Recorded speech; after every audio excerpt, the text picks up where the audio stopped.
Yan yung squid, wala nang laman. Scallops, wala nang laman. Ayan sila lahat. Ang natira na lang talaga is itong kanin.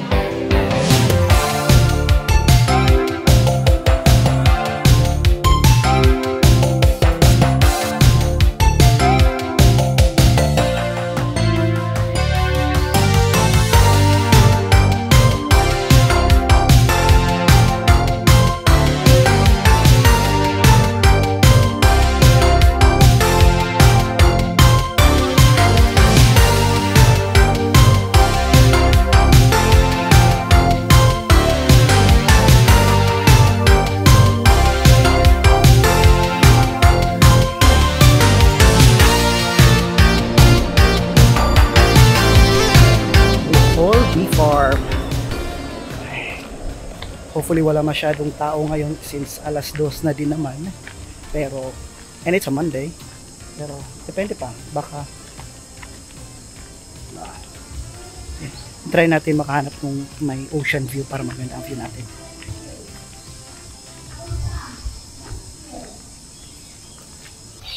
Yung last time kong pumunta dito, marami silang mga attractions na naka-close dahil kakatapos lang ng lockdown. Hopefully may bukas na yung mga yun ngayon. So ang goal natin is lunch and hopefully coffee.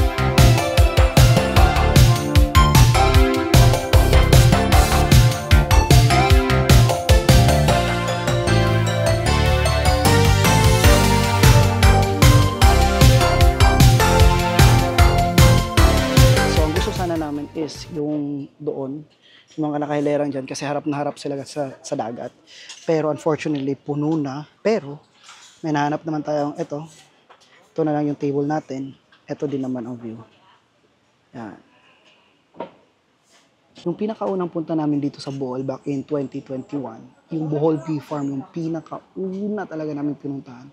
Hindi ko alam kung ano ang nandito. Pero, ito siya ang naging parang first impression ko talaga ng Bohol. Kasi nga, yung first naming punta, ito agad ang nakita namin. So, from then on, nasa isip ko na talaga na maganda ang Bohol. And then, ngayon, bumalik ulit kami. Of course, kailangan natin puntahan ulit ang Bee Farm. May masarap silang ice cream dito, yung kinainan namin sa Anda, yung pabalik kami from Anda. Nagkalat yan sila sa buong Bohol. Meron naalala namin, meron palang ganito, palibreng while waiting for the food. So, pag gutom ka, ayan. Okay, wait. So, binabasa ko ngayon dito ang history ng Bohol Bee Farm. So, apparently, it was founded in 2002 by Vicky Sandage. Isa siyang nurse na returning from the US. And then, ang hope niya lang was to have like a sustainable living dito sa Panglao.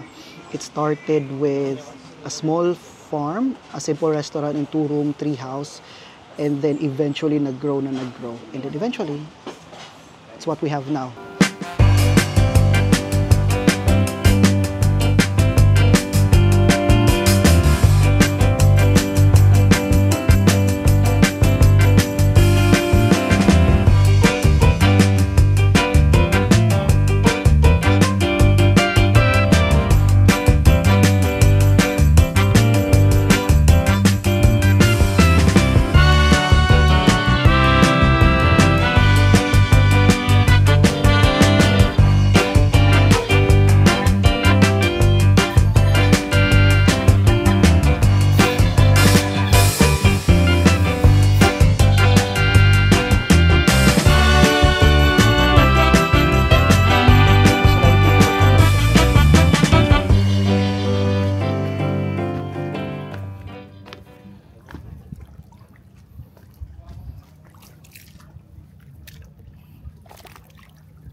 Ito yung part ng Bohol Bee Farm na hindi namin napuntahan last time.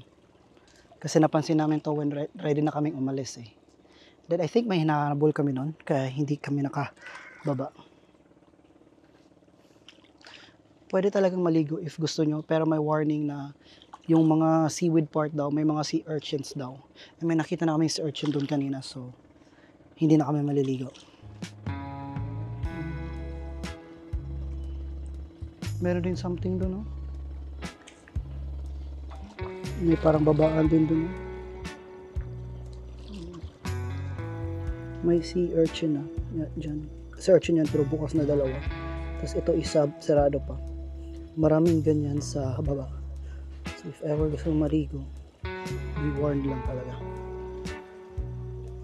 Pero kahit hindi naman kayo maligo, appreciate nyo lang, oh. Ganda. Ang galing, oh. Tingnan nyo. Bato na yan siya dyan. Konting semento. Yan yung base ng restaurant. Yan. And yung puno yung naka-hold sa kanila lahat, oh. Laki ng puno.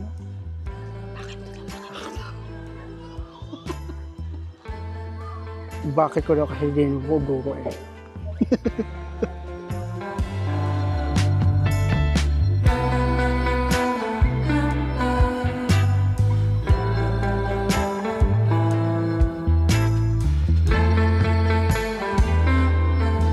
Try nga natin ito.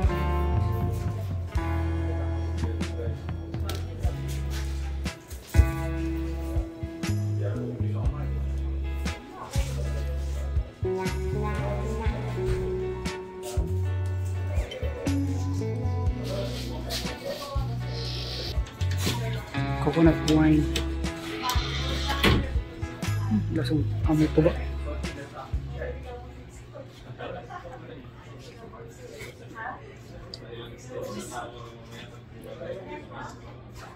Lasang tuba na may sticky and dry something. Hindi ko siya masyado nalasahan. Lasa siyang suka na yun. Yun. Pero okay, masarap. Okay, ang oras ay 4:30. Paalis na kami ng bee farm. Grabe guys, busog na busog ako. Yung pangang yun, tuna panga na yun, sobrang laki. Good for sharing. Nakalagay naman doon sa menu na 700 to 800 grams. Pero 400 pesos na kasi. So inisip ko, baka maraming buto lang to and konti lang yung laman kaya siya 400 plus. Pero kung i-compare ko sa Metro Manila kung saan kami nakatira ngayon, yung ganun kalaki, 1,000 plus na yun. Tapos ang sobrang sarap pa. Ang hindi ko lang nagustuhan is yung rice nila, yung black rice ba yun or red rice. Hindi kasi siya smooth something, pero pwede mo lang hindi kainin nyo, sabihin nyo na lang na hindi nyo kakainin yun. Pero yung panga, yung salad na kasama sa kanya, ang sarap talaga, grabe. Tapos nag-ice cream pa kami, bumaba pa kami doon sa sa lookout nila. Ay. And then pumunta din pala ako sa yung parang souvenir area nila. And then nagtry ako nung rice wine nila. Yung rice wine ay para yung pinakurat na suka if na-try nyo. Pero hindi siya as tapang. Of course, may additional na lasa siya na pampasarap, pero parang ganun. Either way. Whenever you're in Bohol, I highly suggest na pumunta kayo dito sa bee farm. Ang dami niyong pwedeng gawin. Hindi nga namin naikot lahat kasi nga hapon na kami.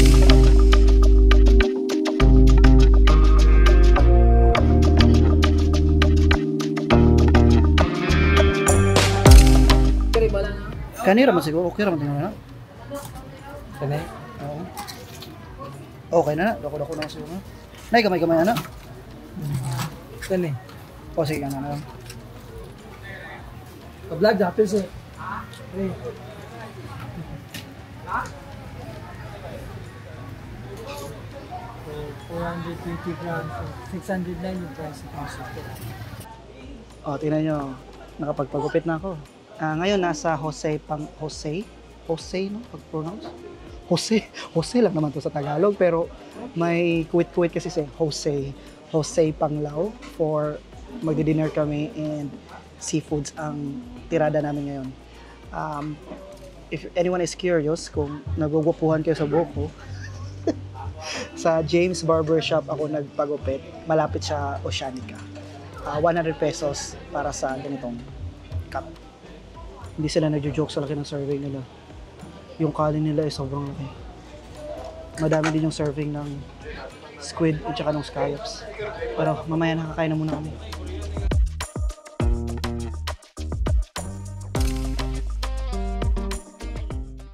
Nilimas namin lahat ng pagkain. Yan yung squid, wala nang laman. Scallops, Wala nang laman. Ayan sila lahat. Ang natira na lang talaga is itong kanin.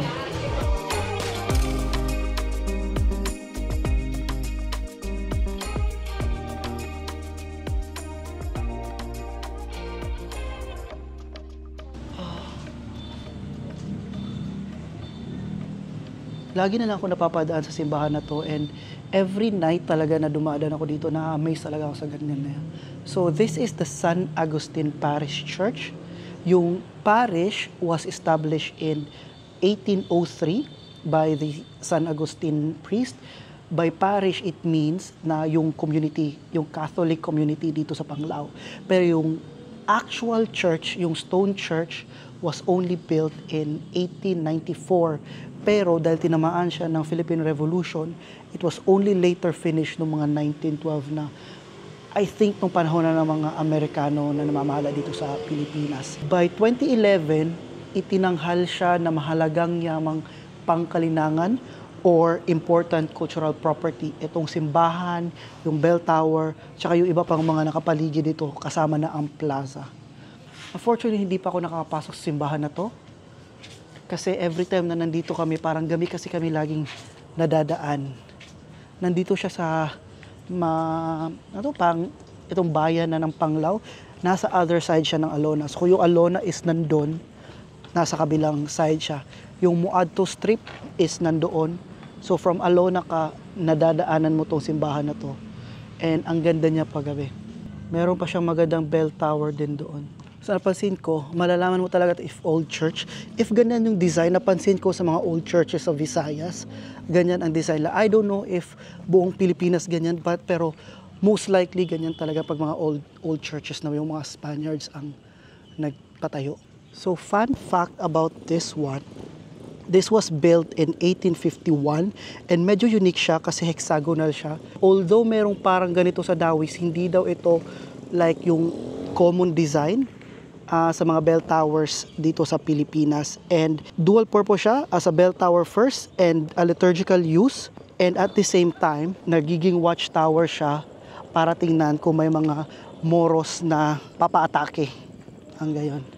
Kasi nga we're in Visayas, maraming mga raids from Mindanao, from the Moros before sa mga Muslim dati. Kaya yan, merong mga ganyan. Similar din yan sa, merong same bell tower sa Oslo ba yun or South Cebu with the same purpose din. Amazing.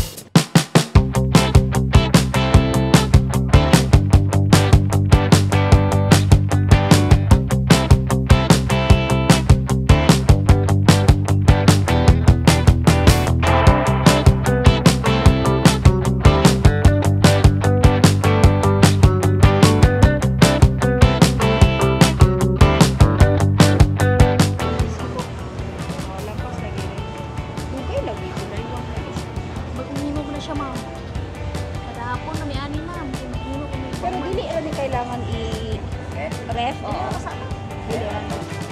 Welcome to Alona. Ito na yung Alona ngayon. And nung pagkadating kasi namin dito, nung first night namin, sinabihan kami ni Michael, yung may-ari ng hotel, na inaayos daw ang Alona Beach. Akala ko talaga, ang ibig niya sabihin is yung daan lang papunta doon sa Alona. Apparently, ginagawan pala talaga siya. May mga construction pala talaga.